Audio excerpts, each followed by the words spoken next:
Get this and get it straight. Crime is a sucker's road, and those who travel it wind up in the gutter, the prison of the grave. There was a broken body in a quiet house, gunplay on a merry-go-round at midnight, and a boy and a girl in love running away. All because of one man's fine Italian hand. From the pen of Raymond Chandler, outstanding author of crime fiction, comes his most famous character in The Adventures of Philip Marlowe.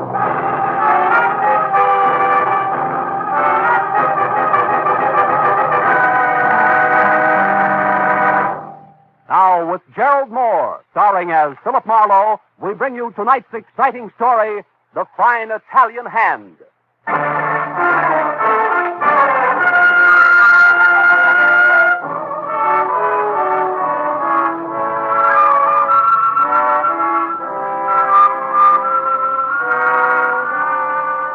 The day just past has been full of jarring contrasts. Laughter hiding heartbreak. A woman dying of loneliness in an overcrowded city. A man who sacrificed everything to make a fortune and shot himself when he got it. The messed up byproducts of our hopped-up civilization. The thought of them stayed in my mind as I drove over the freeway to San Fernando Valley because the job I was on promised no change in the day's pattern of combining things that didn't belong together.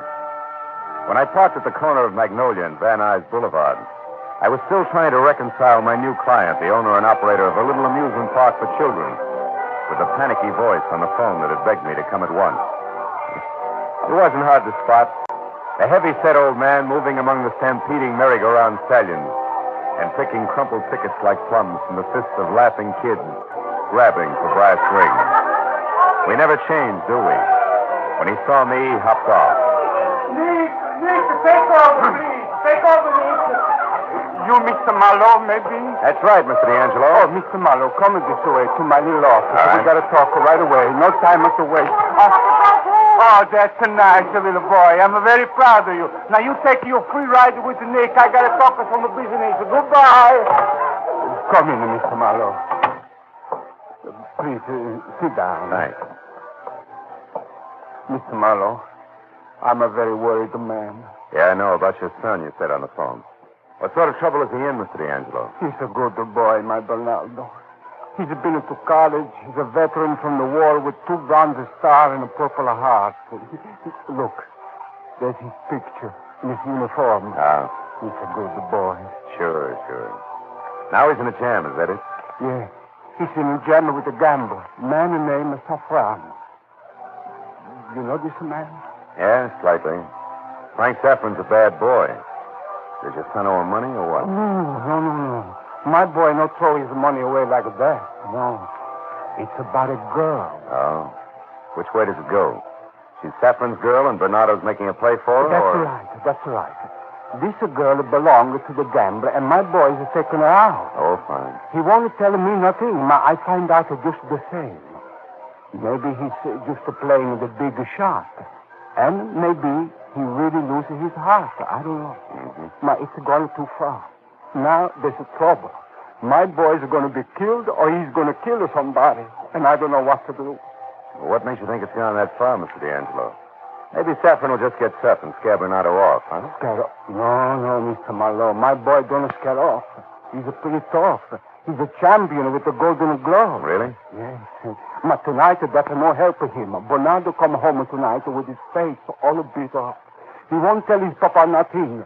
All he says is that the red-faced dog, I'm going to get even, I'm going to kill him. He's just a crazy man. My Bernardo, he won't listen to me. He pushes me away and he go out again. Red face. Doesn't fit Saffron. You sure he was the one who had your son beat up? Oh, sure, of course. Who else? And just because of this dancer, this Paula, I don't even know her last name. Paula, huh? Yeah. What do you think I can do about this, Mr. D'Angelo? Chase Bernardo down and bring him home? No, that's no good. My Bernardo, he's too headstrong. No, Mr. Marlowe, I must find out something. I must find out if this girl is using my boy for a plaything or if she's really in love with him. What difference does that make with Heflin? Well, if this girl really loves my boy, then I'd do anything to bring them together. Anything. Now, if this is only a game she plays, then si va così si va. What does that mean, Pop? Oh, that means if it goes that way, that's the way it goes. Uh-huh. And I know what I got to do. So you find out this for me, please. Well, I don't know, Pop. It's not the kind of thing I like. Look, I know asking you to spy on somebody just to find out for me. I can't talk so good. With you, it's not so hard. I know, Pop, but really... So please. My boys and mama die, and now Bernardo's all I got left. He's a good boy.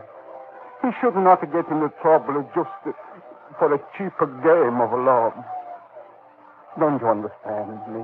I understood him all right. And from what I knew of Frank Saffron, he had plenty to worry about with a hot-headed son who didn't know when to quit.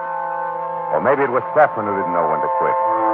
That thought, plus the $50 in advance, sold me. Mr. D'Angelo gave me a description of the girl he'd seen, but once told me that Bernardo had moved away from home. He didn't know where. That the park closed at 10 and that he'd be there all night, and that was all. My first step was to locate the dancer named Paula.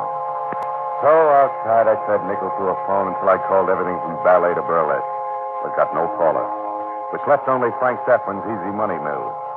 It was a ranch house, California style, tucked under the hills south of Ventura, on a dead end called Sunburst. After I got the nod at the peekaboo window, I wandered through the bar and past the dice tables, the door at back marked private, and went in.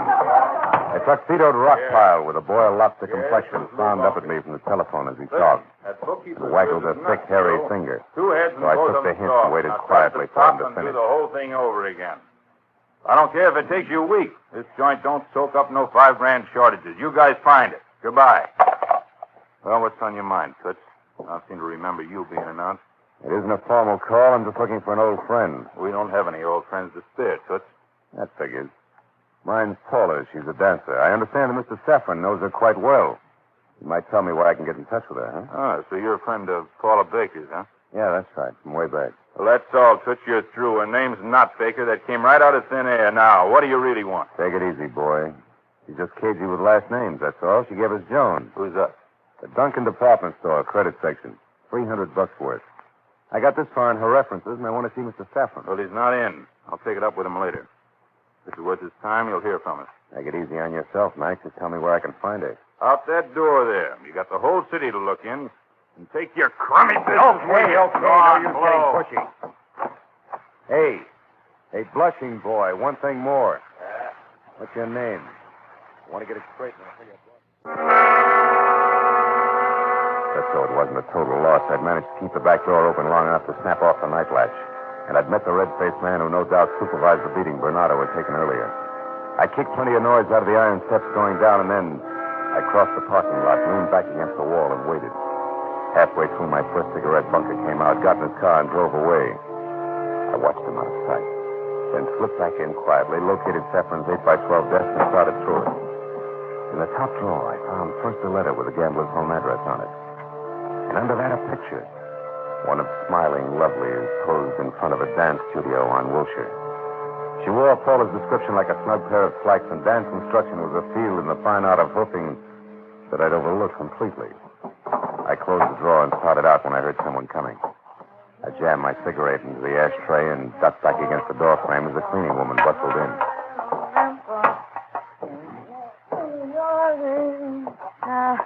Smoldering cigarette butt. No wonder this trap don't burn to the ground. Hey, somebody's been in here. Hold it quiet, baby. Shut up, and I'll let you have some air again. Is it a deal? Okay. Hey, you don't belong here, mister. Neither do you, beautiful. Let's forget we saw each other, huh? Look, I'm a trusted employee here. Silence is golden. How golden? $5 worth. And if I hear one peep out of you before I get out of here, I'll come back someday and put glue in your soap bottles. Goodbye, baby.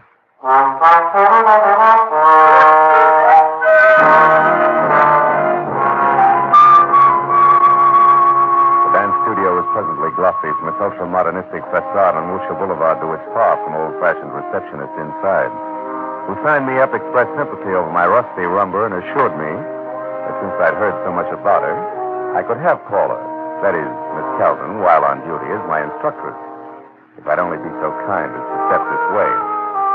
So I stepped this way. into a ballroom with a black burnished floor that looked as deep as the night sky, and after a deft hand signal from the receptionist, Paula Calvin glided toward us. Introductions were made. How do you do? And suddenly, the room was filled with the soft beat of a rumba band, and we were off. Rusty or not, it would have been fun. If I hadn't had work to do. That part was tough. You're doing beautifully, Mr. Marlowe. Just loosen up now and relax, huh? Yeah, I'll try. I'm glad I drew you as my instructor, Miss Calvin. Uh-huh. Bernie said you were top. Told me to insist on you and accept no substitutes. Bernie? Uh-huh. D'Angelo. You remember him, don't you? Yes. Yes, of course, I remember him. Nice guy, Bernie. Good kid. Don't you think so? Keep your feet a little closer together, Mr. Marlowe. Don't be afraid to use your knees. You know, baby, Bernie's got everything. Looks, brains, even a temper. Just to keep life interesting. Isn't that right, Paula? Guy thinks a lot of you, doesn't he? Hey, I'm talking to you. I heard you. The next question, I suppose, is how do I feel about him? Yeah. Now it's your turn to loosen up and relax, baby. Listen, I resent being checked up on by anybody. When I want Bernie D'Angelo to know how I feel, I'll tell him. And when I want Frank Safran to know, I'll tell him, too. And if you came here tonight for a Roomba lesson, and I'm old Mother Hubbard. Okay, Mother Hubbard. I want to find out one thing. Are you in love with Bernie D'Angelo? That's nobody's business but mine, mister. You could be real wrong about that, baby. Then it's my mistake, and I'll make it all by myself, huh? Have you seen Bernie tonight? No, I haven't. And that's all the conversation you get. You can have the rest of your Roomba if you want it. No, thanks. I'll see you around, Paula.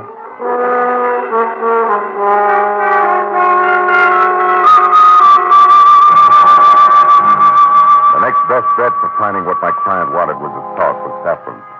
I stopped and called his gambling client, but he was still out. So I drove up into Coldwater Canyon to number 8100. The first real hint that something was wrong was a curtain dangling at a crazy angle over one of the lighted windows. Next, it was the front door, standing 6 inches open, and inside, the legs of an overturned table sticking up in the air, and then pieces of a broken lamp littering the floor. That was only the beginning. I nudged the door open and stepped in. It was a mess. I saw his feet first from behind the couch. It only took one glance at his face. Frank Safran had been literally beaten to death by a pair of very fast, very deadly fists. Don't move 1 inch, Jocko. Do I take 3 guesses or turn around and look? Bernardo with gun. Oh, I got it all right. It was his. Automatic, caliber .45, and I'll use it if I have to. Who are you? Name's Marlowe. One of Safran's boys? You got a real talent for being wrong, haven't you, kid? Who are you? A private detective hired by one Ambrosio D'Angelo. Papa. Yeah. Because he was worried sick about his boy. But I told him to stay out of it. I told him it was my business. And you did a nice, thorough job of handling it. You did this, didn't you? Yeah. Safran had it coming to him. I was beat up tonight on his orders. I came here to pay him back, but I didn't intend to kill him. What'd you stick around for? I didn't stay He looks around. to me like he's been dead over an hour. I left, then I got word, and I came back just a few minutes ago. Yeah, I know. You found out he was dead, huh? Well, I guess I better call I the guess police. you better stand still. If you're really working for my old man, if you really want to help him, the best thing you can do is to get out of here and shut up about this until tomorrow morning. I don't work that way, kid. I'm going to call your old man and the police. And we're going to sit here until they show up. You won't give me a break. Not that kind. If you run, you haven't got a chance. We'll just have to see about that. I'm sorry it turned out this way, but it didn't. I got a lot of things to do. So take your ethics, Marlowe, and sleep on them. Go! Bernie! Bernie, don't run! Come back!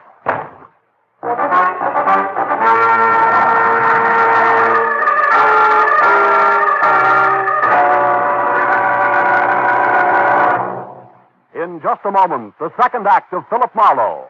But first, with thousands of dollars of wonderful prizes, Sing It Again is fun for the whole family to play. Make a date to listen over most of these CBS stations every Saturday night. Now, with our star, Gerlad Mohr, we return to the second act of Philip Marlowe and tonight's story, The Fine Italian Hand.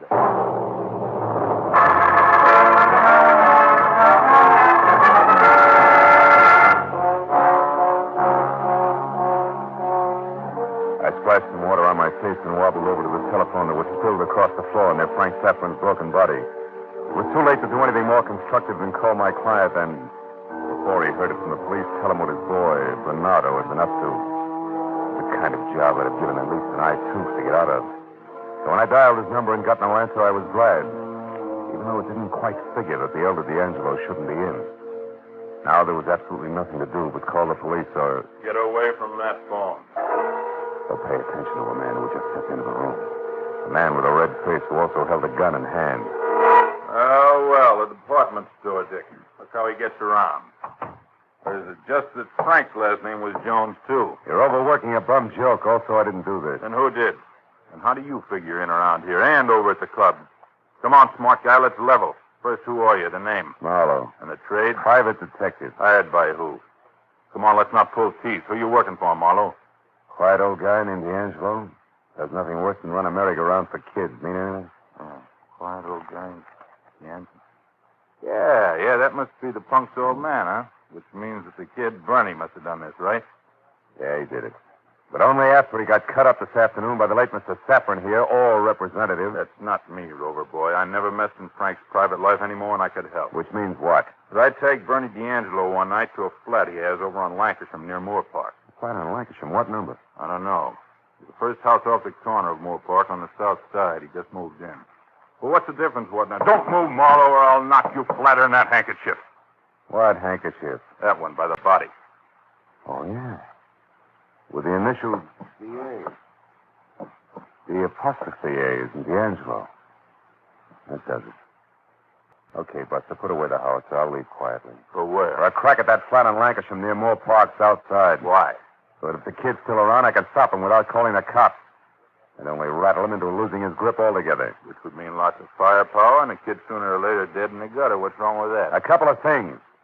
But in particular, what it might do to us. Yeah, I know. The nice old guy who runs a merry-go-round for kids. Nuts. So long, sucker. The howitzer's lowered. Beat it before I start crying.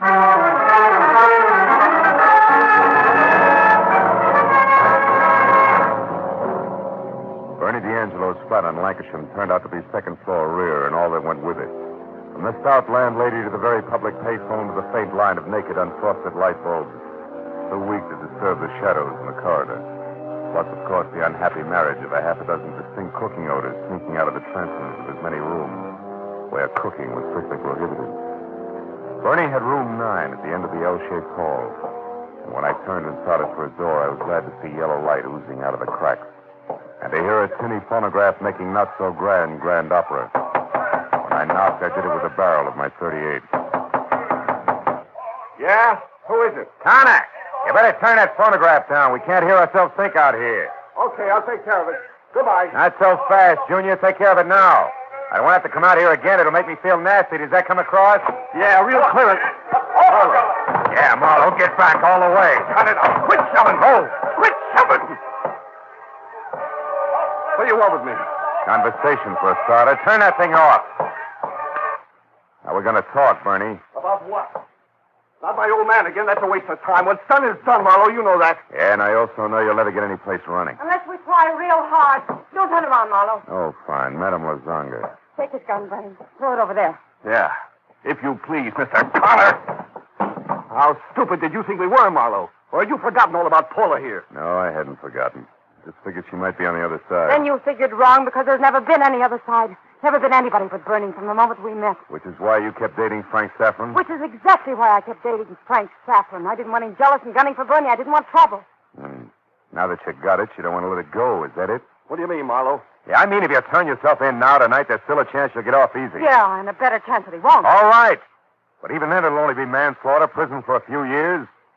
This way, it's got to be worse. Hide and seek from here on out for both of you, right up to the end. No matter when that is. Look, honey, maybe No Marlowe... maybes, Bernie. I don't want you rotting away in jail and me rotting away on the outside because you accidentally killed Frank Saffron. Now, come on, Bernie. Let's get out of here. Put him in this closet here. Yeah, sure.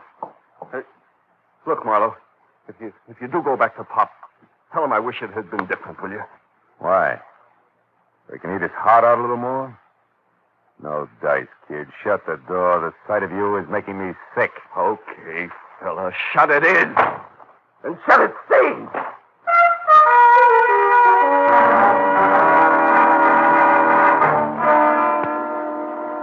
had been swinging wild, hoping that a lucky punch, no matter how low, would connect and jar some sense back into the kid. But it had played differently, and as I started to kick the lock on the closet door, I knew now that Bernie D'Angelo resented me and probably his father along with the rest of the world. It wouldn't give him an even break. All in all, it was the kind of thing that made me mad enough to do the trick. Well, that's a fine way to treat a house. What's the matter? Handsome, or fight over the girl, or don't you like the way the furniture's arranged? Which? Neither. Before you get too upset about this landlady, I'll cut you in on something. A minute after I get to your phone, every cop in town is going to be looking for your star boarder.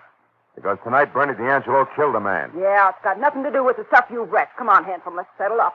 There's one splintered door and a Oh, smashed this is bin my lucky table day. and a lot of little pieces that used to be a vase. That broken box over there with them papers in it ain't mine, so it's no charge. Okay, how much... how much do you want? How much? Well, 20, 25, 30 with the vase. $30 in all.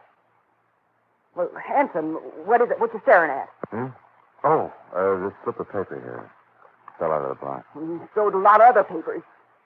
Can't hurt you. It's only a receipt. What's the fuss? Because it is a receipt, Granny, from of all places a department store. A receipt for a present delivered a long time ago. What? Yeah, it's got to be. All right, Granny, here. 30 you said, huh? 10, Mm-hmm. 20, 25, 30. $30. And if I'm right, sweetheart, I'll send you another vase come Christmas. Now, forget what I said about the phone and Bernie's being a killer. Because a mistake may have been made all the way around. What kind of mistake, Handsome? A big one, Butte. And I can't be more specific than that until I find the elder Mr. D'Angelo. Good night, Granny.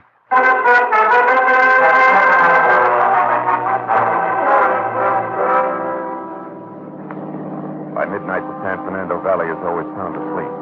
So I covered the 5 miles back to the amusement park in close to as many minutes worrying all the way that either my hunch was wrong and I was heading no place, or that it was right and I was too late to keep murder from happening again. When I was out of my car and moving quietly in between the dark machines that stopped being gay, bobbing animals when the kids were gone, I knew that I could quit worrying altogether. Because standing ahead, in close to the merry-go-round, was Mr. Ambrosio D'Angelo. And opposite him, holding a gun that I'd already seen once tonight, was Lou Bunker, the man I figured had killed Frank Saffron. And when I was within a dozen yards of him, it played just like that. Far enough. Stop right where you are and turn around. Why? So you can hit me over the back of the head and kill me like it was accident, huh? I fall in the dark while I work on the merry-go-round, huh? Pretty smart guy, mister. That way, no Ambrosio D'Angelo to testify that you killed Frank Saffron. No, my boy, Bernardo. Turn around and quit yapping. Nobody told you to go peeking into windows or to play drop the hanky when you went inside to make sure that I killed Frank Saffron. It was all your own idea. Yeah, and brilliant. Drop it, Bunker. Mr. Marlowe, look out, Mr. Marlowe. You won't get far, Buster, believe me. Mr. Marlowe. Mr. Marlowe, look out. He's hiding over there on the merry-go-round. All right, Pop. Now, I know how to get him out of where we... D'Angelo, get down. Papa, you all right? It's all right. That's okay, Mr. Marlowe. Just distract you. Don't worry about me. Just to get ready for Bunker because I'm going to go over there next to the switch. He can't hide no more, Mr. Marlowe. I'm going to start at the merry-go-round, make him join us or run. I go now. Why, you fat old fool! There, Mr. Marlowe, he's wrong. Stop me. With pleasure. Oh, my leg! Oh, Listen up, Marlowe. Quiet, Bunker. You want to make it to our hospital? Fill in the blanks fast. Come on, why did you kill Saffron? Come on. Okay. I dipped into the till at the club and dummied up the books to cover. He was going to find out about it, so I went to his place to get him. Bernie got there first, huh? Yeah. They had a fist fight, and after he left, I went in and... And finish him off with your feet. I see that. I went there, Mr. Marlowe, because I was worried about Bernardo. I had to do something. How did you know that D'Angelo was there, Bunker? Oh, Marlowe, please. Come on, keep talking. Well, I heard a noise when I was inside. So I left and doubled back. He was inside then, but I only knew that it was an old man. I didn't know who he was until later when I came back a second time, when you were there and saw that handkerchief. Hadn't been there before. Then when you talked about the old man here, I figured that D'Angelo initials could fit him. Oh, that's my boy, Bernardo. Bernardo, don't look me. Over here, Bernardo. I can better go round. Look, Mr. Marlowe. The girl is with him. They didn't run away, did they? No, they didn't run away. That's it, Mr. D'Angelo. Welcome your boy home.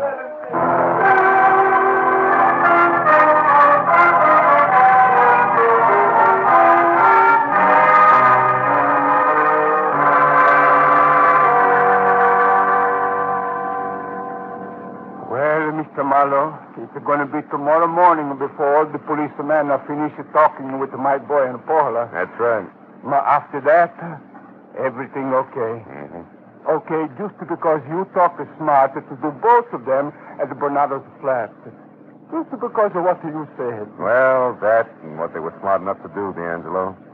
I don't think it was easy for them to change their minds and come back to what could have been prison. No, I guess not. It's also on account of you that there won't be no prison, and there won't be a funeral for me. That's what I don't understand, Mr. Marlowe. What? When you tell the policeman that you know where to come and find a new bunker at my place because of a department store receipt, I get all mixed up. I get off here, please. All right, Pop. Well, the receipt was for handkerchiefs monogrammed D.A., Mr. D'Angelo, which would have been sent to you as a gift from your son. That put the idea in my mind that the handkerchief I saw at Frank Safran's could be yours, not Bernardo's. Oh, così si va. Well, Mr. Marlowe, we are forever your good friends. Now I say goodbye here. Hey, wait a minute, Pop. This is miles from your place. I don't mind driving you Oh, home. no. That's all right. I just want to go round the corner. An old friend of mine is there. Oh. I want to tell him all about D'Angelo's good luck. Thank you just the same, Mr. Marlowe. Arrivederci. I watched him walk away. A quiet old man in a quiet, empty street. A grateful old man who at 3 o'clock in the morning had to find his friend and tell him all about the D'Angelo good luck. And then, when he was around the corner and out of sight, I found myself wondering who the old friend could be. But a minute later, when I had driven as far as the corner and could see which way Ambrosio D'Angelo had gone, I knew. It was less than half a block away. The familiar Gothic architecture. Stone, stained glass, and the steeple reaching to the sky. And, his old friend.